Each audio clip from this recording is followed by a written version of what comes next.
కావ్య, నీకు ఒక విషయం చెప్పాలి. ఒక్క 5 మినిట్స్ ఏం మాట్లాడకు, నేను చెప్పేది మాత్రమే విను. I I I love you Kavya. Please అలా కోపంగా చూడకు. నీకు వంశీ అంటే ఇష్టమని తెలుసు, ఇలా చెప్పడం తప్పని కూడా తెలుసు. కానీ నేను ప్రేమించుకుంటే ఎలా ఉండాలో మాత్రం తెలుసుకోలేకపోతున్నాను.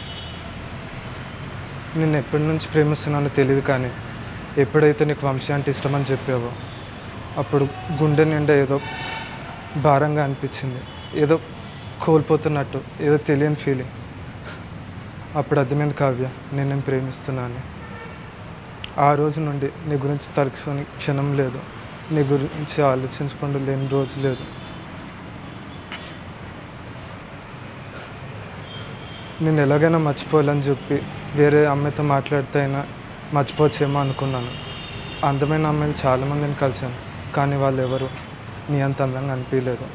మంచి మనసు ఉన్న అమ్మాయిని చాలామందిని చూశాను, కానీ వాళ్ళు ఎవరికి నా మంచిగా అనిపించలేదు. ఒకే ఆలోచన ఉన్న అమ్మాయిలు చాలామందిని చూశాను, కానీ వాళ్ళు ఎవరి గురించి ఆలోచించాలనిపించలేదు.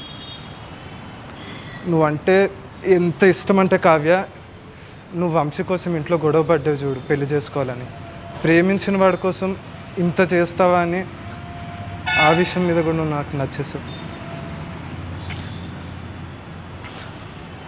ఇదంతా నేను ఇప్పుడు చెప్పేది నువ్వు నన్ను తిరిగి ప్రేమిస్తావని కాదు.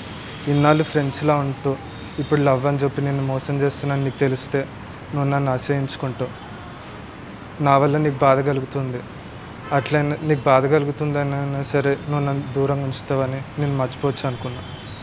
అందుకే Kavya, will you hate me?